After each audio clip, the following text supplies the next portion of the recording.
రాండ్రా నీకు అడవా చూడరా మన అడుగుతా ఉంటే తప్పుకోవడం లేదు. ఎందుకు తప్పుకోవడం చూస్తానేమి సారయ్య కళ్ళు మైకంలో నీకు ఒళ్ళు తెలివి ఉండేది. ఆడెట్లా ఎత్తాడు? ఆడు చచ్చిపోయాడు. చచ్చిపోయాడు, బతికిపోయాడు. ఏ అమ్మకందో మేడ పుట్టాడు పాపం. చివరికి ఈ మనుషులు ఆదయ్య, ఈ మన్నులు ఆదయ్య వాడేమన్నా నీ చుట్టాలా? అప్పే కాదంటే మరి అట్లా సినిమాలో ముసలిలా బాధపడతారు. ఏం చేయడమా అని నువ్వు నేను చేసిందేమి ఉండగా ఓ బూడిద. అవునండి, వెళ్ళి ఆ పనులు చూసుకోమంటారా మీరు? అదయ్యా, అన్ని తొందర నీకు ఇన్ని తగలేయడానికి అయ్యే ఖర్చు ఎవరు భరిస్తారు? నువ్వా నేనా? అదేంటండి, ఊళ్ళో శవం ఉంది కాబట్టి అందరూ చెయ్యాలి. చందాలు వసూలు చేసి ఆ డబ్బుతో అప్పుడు జనం నన్ను చినేయడం మానేసి చెందలయ్య అంటారు జనం. పోనీ మీకు చిన్నతనం అనిపిస్తే నేను వసూలు చేస్తానండి. చిన్నతనం ఎందుకు? చీఫ్ మినిస్టర్కి లేని సిగ్గు చిన్నయ్యగా ఎందుకు? చాచా, అది కాదు వ్రతం. చెడ్డ ఫలితం దక్కాలి. ఈ చిన్న పనికి చందాలు ముట్టెత్తడం నాకు ఇష్టం లేదు. మరి చందాలు పట్టగా మీరు ఒక పని ఎట్టగా అవుతుందండి? ఆ పని చేద్దాం ఎలా ఉంటుందండి? పోలీసులు చెప్తే వాళ్ళే చూసుకుంటారు కదండి. మరి ఏంటండి దారి? రైలు కేసు వస్తుందండి. రైలు ఎప్పుడు వస్తుందని మాత్రం అడగండి. అప్పుడు అది ఎప్పుడు వస్తుందని ఆ స్టేషన్ మాస్టర్ కూడా చెప్పలేండి. థ్యాంక్స్. సారీ. ఓ క్షమించు, నాకు ఈ ప్రదేశంలో దారి అనిపించినందుకు కృతజ్ఞత. నీ పేరేమిటి? ఎందుకండి? నాకు సహాయం చేశావు కదా, నీ పేరు తెలుసుకుందామని. సొమ్ములు కాదండి. సొమ్ములా? అవునండి, సొమ్ములే. గమ్మత్తుగా ఉందే ఇలాంటి పేరు వినడం. అసలు ఇలాంటి పేరు ఉంటుందని నాకు ఇప్పుడే తెలిసింది. బాగానే ఓలండి మీరు. మనిషికి అన్నం అక్కర్లేదండి, మానం అస్సలు అక్కర్లేదండి. సొమ్ములుంటే చాలు. అన్నం తినకపోయినా ఆకలవదు, మానకపోయినా సిగ్గవదు. పైగా ఎంత సొమ్ములుంటే ఆడికి అంత పేరు.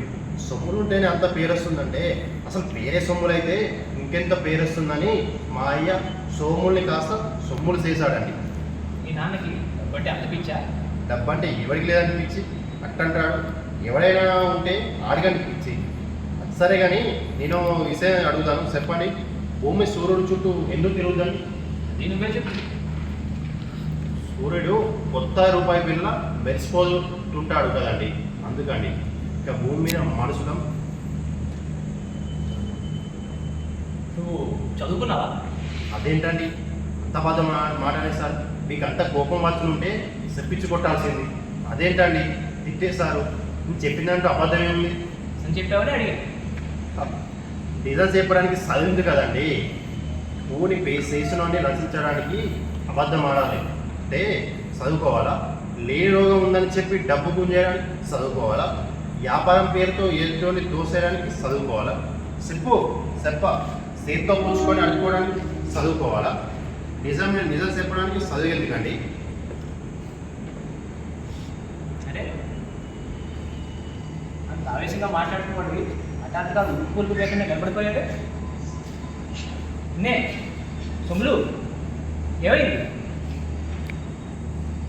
సొమ్ములు అంచేత ఏంటనండి, మడుసున్నోడి గుండె కావాలా?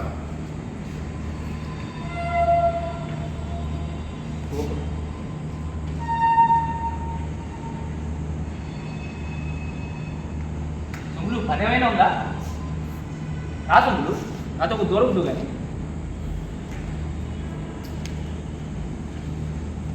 సొమ్ములు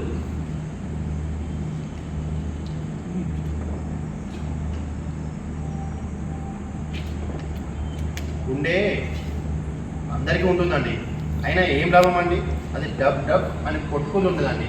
నేను చెప్పిందే అలాంటి డబ్బు ఉండే కదండి.